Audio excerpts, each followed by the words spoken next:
الحمد لله نحمده ونستعينه ونستغفره ونعوذ بالله من شرور أنفسنا ومن سيئات أعمالنا من يهده الله فلا مضل له ومن يضلل فلا هادي له اللهم صل وسلم وبارك على سيدنا محمد وعلى آله وأصحابه أجمعين. السلام علیکم ورحمۃ اللہ وبرکاتہ. محترم ناظرین، آپ دیکھ رہے ہیں ترجمان الکتاب یوٹیوب چینل، جہاں ہم فضائل اعمال کی بابرکت کتاب سے صحابہ کرام رضی اللہ عنہم کی ایمان افروز واقعات سنتے ہیں. آج ہم بات کریں گے عورتوں کے دینی جذبے پر، ایمان، محبت رسول صلی اللہ علیہ وسلم اور قربانی میں یہ خواتین بھی کسی سے کم نہ تھی.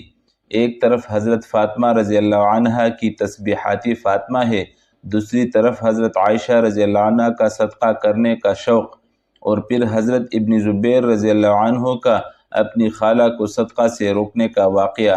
ایسے واقعات جو دل کو جھنجھوڑ دیتے ہیں اور ایمان کو تازہ کر دیتے ہیں، لہٰذا آخر تک ضرور رہیے گا، کیونکہ آخر میں ہم ایک سوال چھوڑیں گے جو آپ کے دل کو سوچنے پر مجبور کرے گا.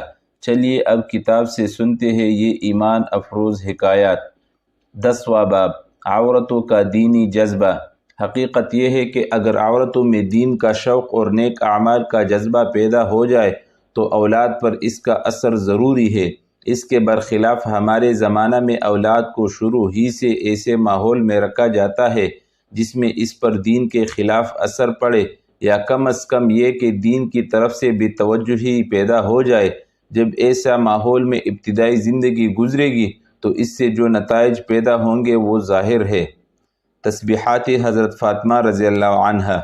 حضرت علی رضی اللہ عنہ نے اپنے ایک شاگرد سے فرمایا کہ میں تمہیں اپنا اور فاطمہ کا جو حضور صلی اللہ علیہ وسلم کی سب سے زیادہ لاڈلی بیٹی تھی قصہ سناؤ.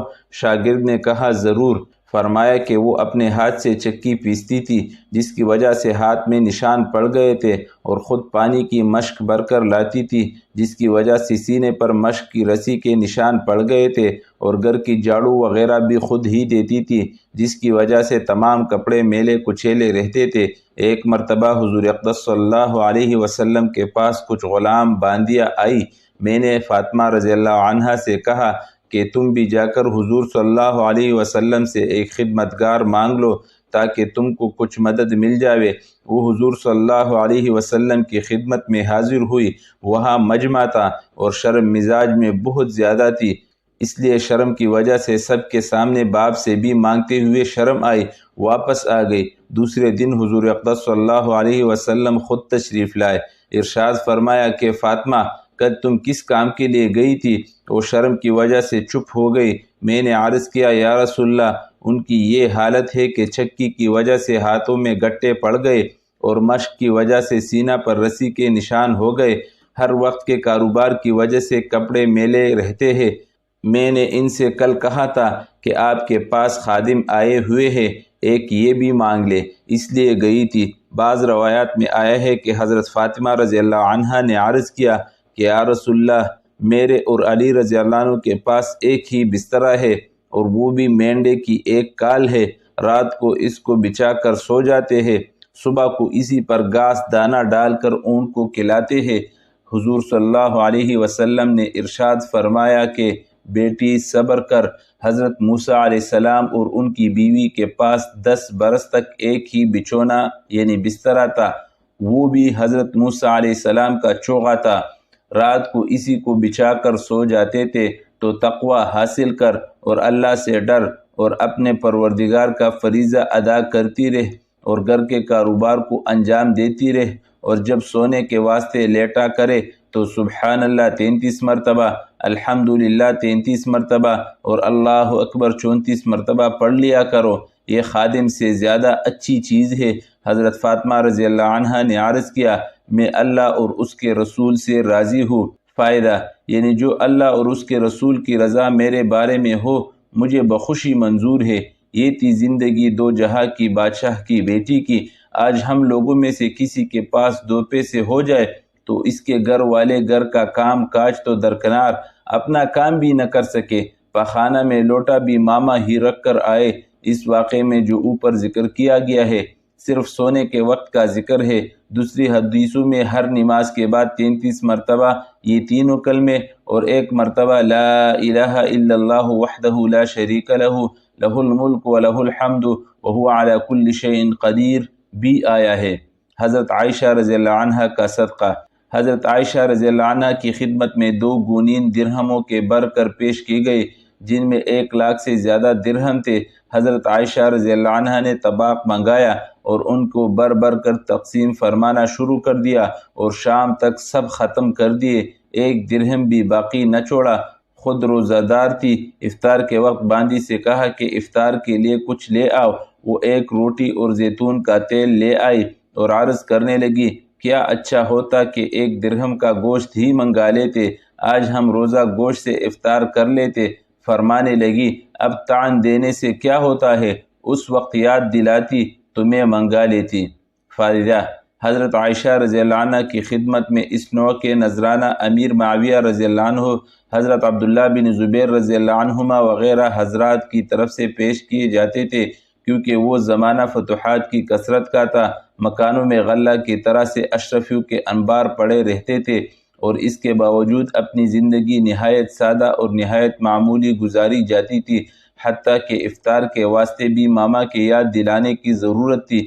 25,000 روپے کے قریب تقسیم کر دیا اور یہ خیال بھی نہ آیا کہ میرا روزہ ہے اور گوشت بھی منگانا ہے۔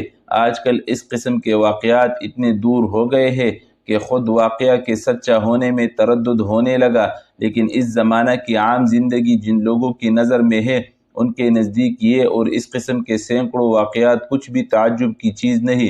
خود حضرت عائشہ رضی اللہ عنہ کے بہت سے واقعات اس کے قریب ہے۔ ایک دفعہ روزہ دار تھی اور گھر میں 1 روٹی کے سوا کچھ نہ تھا۔ ایک فقیر نے آ کر سوال کیا، خادمہ سے فرمایا کہ وہ روٹی اس کو دے دو۔ اس نے عرض کیا کہ افطار کے لیے گھر میں کچھ بھی نہیں۔ فرمایا، کیا مذائقہ ہے، وہ روٹی اس کو دے دو۔ اس نے دے دی۔ ایک مرتبہ ایک سانپ مار دیا، خواب میں دیکھا کہ تم نے ایک مسلمان کو قتل کر دیا۔ فرمایا، اگر وہ مسلمان ہوتا تو حضور صلی اللہ علیہ وسلم کی بیویوں کے ہاں نہ آتا۔ اس نے کہا، مگر پردے کی حالت میں آیا تھا۔ اس پر گھبرا کر آنکھ کھل گئی اور 12,000 درہم جو ایک آدمی کا خون بہا ہوتے ہیں صدقہ کیے۔ عروہ رضی اللہ عنہ کہتے ہیں کہ میں نے ایک دفعہ دیکھا کہ 70,000 درہم صدقہ کیے اور اپنے کرتے میں پیوند لگ رہے تھے۔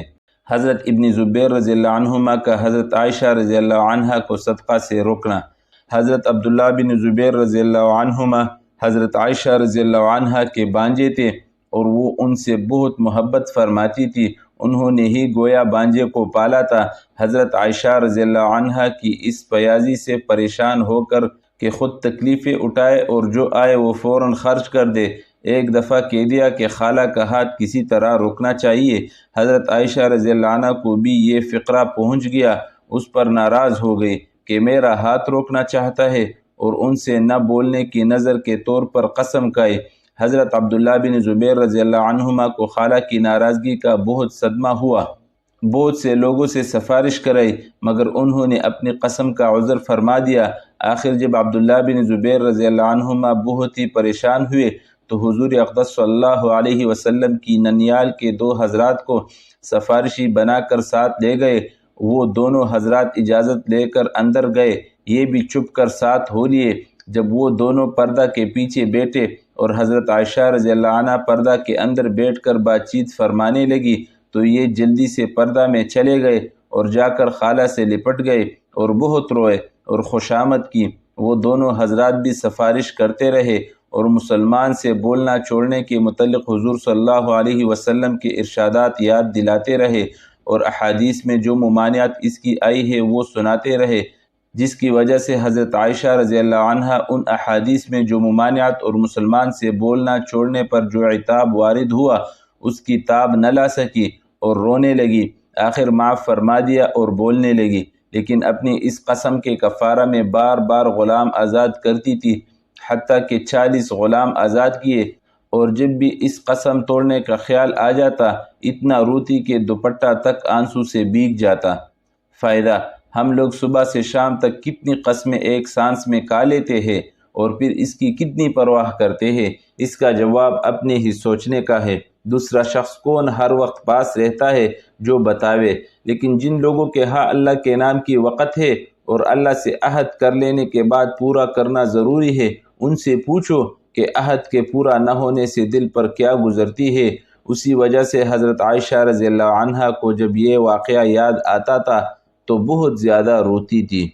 اللہم اجعلنا من المحبین لصحابۃ نبیک صلی اللہ علیہ وسلم، اللہم ارزقنا غیرتہم و ایثارہم۔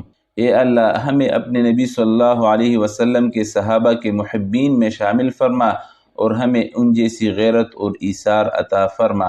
آج کا سوال: کیا آج ہماری ماؤں، بہنوں اور بیٹیوں میں بھی وہی دین کے لیے محبت اور قربانی کا جذبہ باقی ہے؟ اپنی رائے کمنٹس میں ضرور لکھیے۔ اگر آپ کو یہ ویڈیو پسند آئی ہو تو لائک کریں، کمنٹ کریں اور شیئر کریں، اور مزید ایمان افروز واقعات سننے کے لیے ترجمان الکتاب یوٹیوب چینل کو سبسکرائب ضرور کیجیے۔ جزاکم اللہ خیرہ، والسلام علیکم ورحمۃ اللہ وبرکاتہ۔